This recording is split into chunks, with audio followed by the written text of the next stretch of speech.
لبيك اللهم لبيك لبيك لا شريك لك لبيك إن الحمد لله رب العالمين والعاقبة للمتقين ولا عدوان إلا على الظالمين وأشهد أن لا إله إلا الله ولي الصالحين وأشهد أن محمدا عبده ورسوله أما بعد.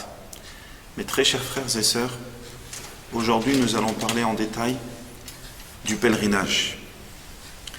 La plupart des gens qui partent de France, ils appliquent ou ils font le pèlerinage de type tamattu', c'est-à-dire ils vont d'abord accomplir la umrah et ensuite ils accompliront le hajj lorsque le 8 de Dhul Hijjah arrivera.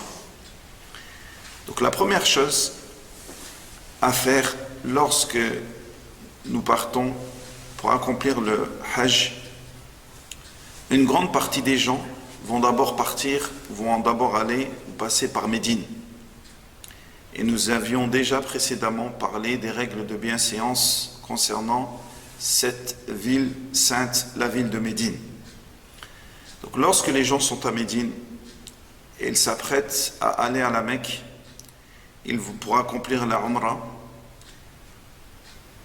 ils vont tout d'abord se mettre en état, avant de rentrer en état de sacralisation, qu'on appelle l'état de Ihram. Et l'Ihram, c'est ad-dukhul ala al-nusuk, c'est rentrer en état de sacralisation. Avant de faire cela, il est bien de se raser les poils au niveau des aisselles, au niveau du pubis, des parties intimes, se couper les ongles, se tailler les moustaches, se couper les ongles des orteils et des doigts de la main, se parfumer. Et lorsqu'on dit se parfumer, c'est se parfumer après avoir fait les grandes ablutions. Je rappelle brièvement que lorsqu'on fait les grandes ablutions, comment fait-on les grandes ablutions? Les grandes ablutions, premièrement, on met l'intention de faire les grandes ablutions, et l'intention est dans le cœur. Ensuite, je vais laver 3 fois mes mains. Je vais laver mes parties intimes avec la main gauche. Ensuite, je vais faire les petites ablutions, comme pour la prière. Avec mes mains imbibées d'eau, je vais masser ma tête. Et ensuite, je vais verser 3 fois de l'eau sur ma tête. Et ensuite, je vais laver tout mon corps, en commençant par le côté droit. Voilà ce qu'on appelle al-ghusl, les grandes ablutions. Donc après avoir fait les grandes ablutions, il est recommandé, il est préférable de se parfumer pour les hommes. Donc le parfum, on le met sur notre corps, on le met au niveau du visage, au niveau des aisselles, etc. Mais on ne le met pas sur ar-rida wal-izar. Ar-rida wal-izar. Ar-rida wal-izar, nous le reverrons tout à l'heure. Qu'est-ce que c'est? C'est les 2 vêtements que porte l'homme, le haut et le bas. Donc, il est recommandé de faire les grandes ablutions avant de rentrer en état de sacralisation. Et si je suis à Médine, c'est mieux de faire ces grandes ablutions à son hôtel. Il ne faut pas attendre que j'arrive au miqat pour faire les grandes ablutions. C'est mieux de faire tout cela à mon hôtel et même de mettre mes 2 serviettes, mon rida, mon ihram, mon habit ihram, je le mets depuis mon hôtel. Je le mets depuis mon hôtel. Les gens qui vont partir de Médine, le miqat, qu'est-ce que le miqat? C'est l'endroit à partir duquel je vais me mettre en état de sacralisation. C'est l'endroit à partir duquel, ou l'endroit que le prophète sallallahu alayhi wa sallam a désigné pour que nous nous mettions en état de sacralisation. Pour les gens de Médine, le miqat c'est Dhul Hulayfa, qui est plus connu aujourd'hui par le nom de Abir Ali. Il se trouve entre 10-12 km de Masjid al-Nabawi, de la mosquée du prophète sallallahu alayhi wa sallam. Donc lorsque je vais arriver à Dhul Hulayfa, au miqat, que vais-je faire? Si j'ai déjà fait les grandes ablutions, j'ai mis mon rida, j'ai mis mon izar, ou pour les femmes s'habillent comme elles ont l'habitude de s'habiller. Sauf que pour la femme qui porte d'habitude le khimar et le quffazayn, qui cache son visage et qui porte les gants elle ne doit pas les mettre, et le khimar aussi elle ne le mettra pas. On expliquera après comment elle fait pour cacher son visage à la vue des hommes. Donc arrivé au miqat à Dhul Hulayfa, pour les gens de Médine, pour les gens qui partent de Médine, il est recommandé de faire 2 unités de prière. Pourquoi? Parce que c'est un endroit béni. De faire 2 unités de prière, car c'est un endroit béni. Jibril alayhi salam, il était venu voir le prophète sallallahu alayhi wa sallam à cet endroit et lui a dit d'accomplir 2 unités de prière. On ne fait pas 2 unités de prière, on ne fait 2 unités de prière qu'à cet endroit-là. Donc ceux qui passeront par d'autres miqats, ils n'ont pas à faire 2 unités de prière. Si maintenant j'arrive à une heure de prière obligatoire, je fais ma prière obligatoire et ensuite je me mettrai en état de sacralisation, en état de ihram. Lorsque certains savants ont été interrogés sur le fait quand est-ce qu'il est mieux de se mettre en état de sacralisation, est-ce après avoir fait mes 2 unités de prière ou la prière, si c'était de prière obligatoire, ou est-ce que lorsque je suis sur ma monture, c'est-à-dire là ce sera en voiture ou en bus? Il est mieux, wallahu a'lam, de se mettre en état de sacralisation lorsque je monterai dans mon bus ou dans ma voiture ou dans mon moyen de locomotion. Donc après avoir prié, je ne suis pas encore en état de sacralisation. Je vais rentrer, je vais monter sur ma monture, dans mon bus, dans ma voiture ou le moyen qui me transporte, et là, je veux me mettre en état de sacralisation. Que vais-je dire? Labbaik Allahumma bi'umra. Labbaik Allahumma bi'umra. Ensuite, donc ça veut dire quoi? Labbaik Allahumma bi'umra. Oh Allah, me voici répondant à ton appel pour accomplir la umra. Oh Allah, me voici répondant à ton appel pour accomplir la umra, le petit pèlerinage. Ensuite, je peux rajouter cette formule Allahumma hadhihi umra la riya'a fiha wa la sum'a. Oh Allah, c'est une umra, je vais accomplir une umra sans ostentation ni recherche de réputation. Oh Allah, je vais accomplir une umra sans ostentation ni recherche de réputation. Et je rajoute, je mets une condition Allahumma mahilli haythu habastani. Oh Allah, je me désacraliserai là où tu m'arrêteras. Cette dernière invocation est importante car si je dois me désacraliser pour une raison quelconque, je n'aurai pas à égorger un mouton parce que je me suis désacralisé. Donc voilà les 3 invocations que l'on dit lorsque on se met en état de ihram. Voilà les 3 invocations que l'on dit lorsque l'on se met en état d'ihram. Et ensuite, on va continuer et on va répéter le plus possible jusqu'à la Mecque, jusqu'à rentrer au territoire sacré, la talbiya. Labbaik Allahumma labbaik, labbaik la sharika laka labbaik, innal hamda wan ni'mata laka wal mulk la sharika lak. Et on répète ça.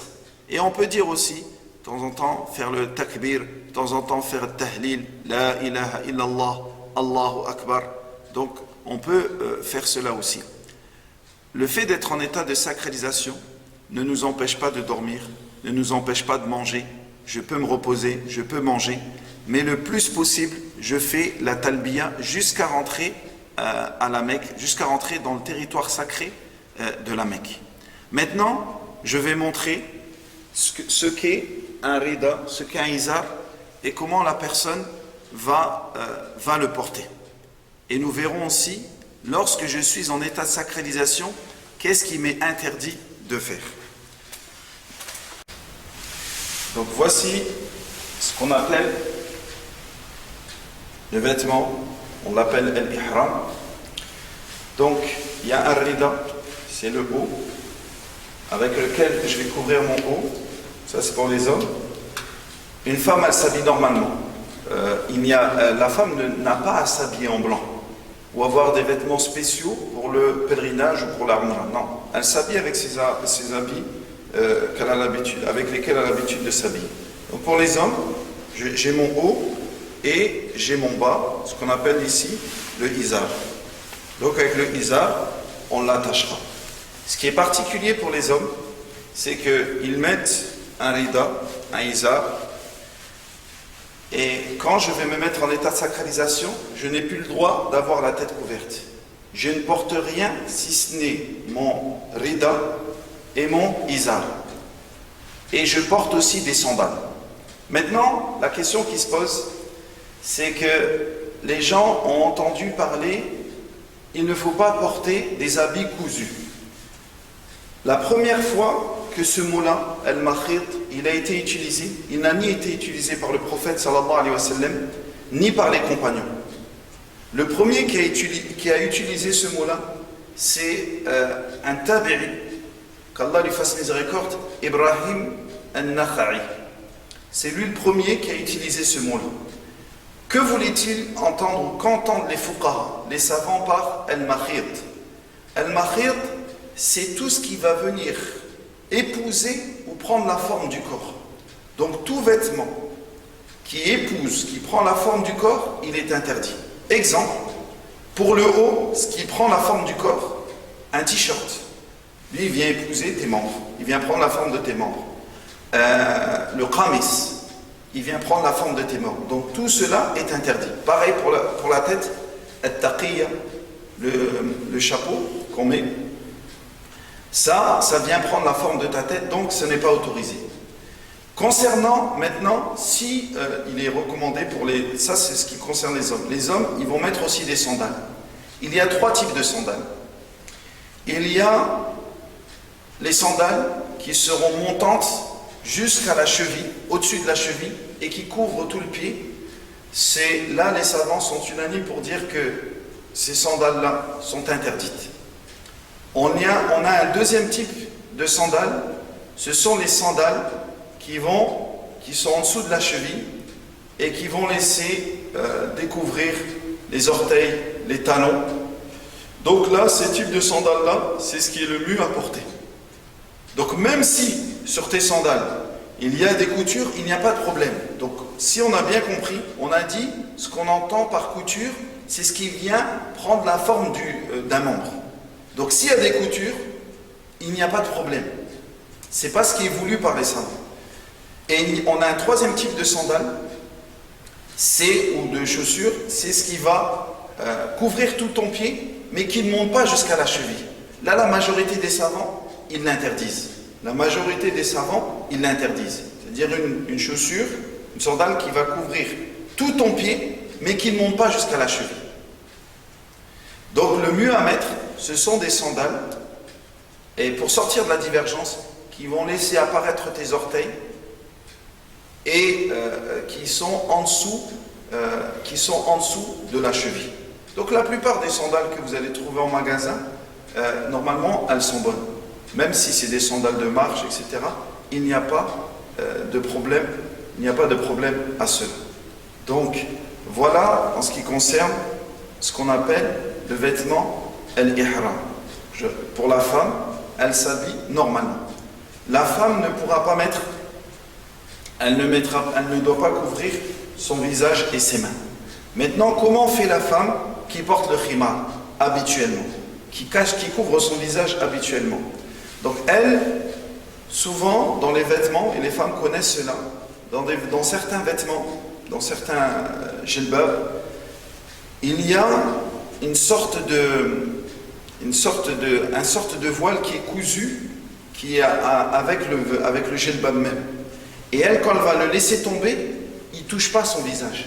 C'est comme si vous voulez, elle mettait une serviette ou un drap en face de son visage.